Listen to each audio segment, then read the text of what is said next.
So I just pulled over. I'm driving up to Green Bay to meet with an intern tomorrow morning. And I pulled up some of the TikTok comments while I was here because of a recent post. And I thought I would try to answer perhaps one or two of them while I'm sitting here. And how do you treat people in inconvenience? This question was actually about a 4-part question. And I had responded to some of it, but I thought I'd respond in video.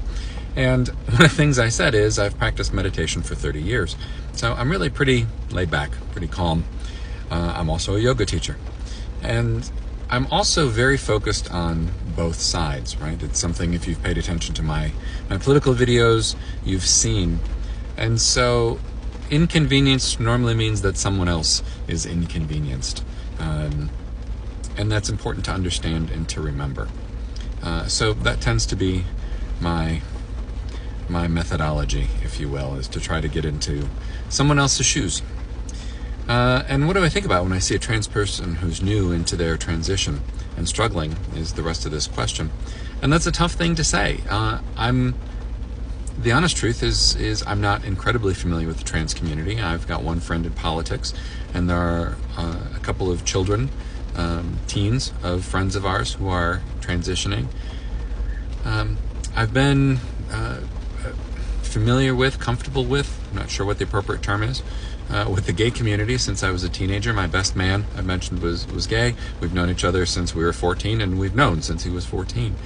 I've been asked twice to be a best man, once in a black wedding and once in a gay wedding.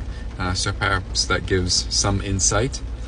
And I'd like to say this, and it's a question, actually, in particular for the gay community, I suppose, perhaps specifically, but the LGBT community in general, is the Wisconsin amendment to the Constitution defining marriage as between a man and a woman or banning gay marriage is still on the books. It is still legally part of the Constitution. And I personally find that offensive. Of course, the Supreme Court overturned things, so it's not enforced, but it's still there. And it doesn't affect me personally. I'm a straight white male who's been married for 22 years. And at the moment, it doesn't affect legally the gay community. But is it worth fighting to overturn it? Or is it easier to let bygones be bygones and forget that it exists? I don't know the answer to that. I'm asking. So there's my question back at you. What should we do about it? Should we try to overturn it?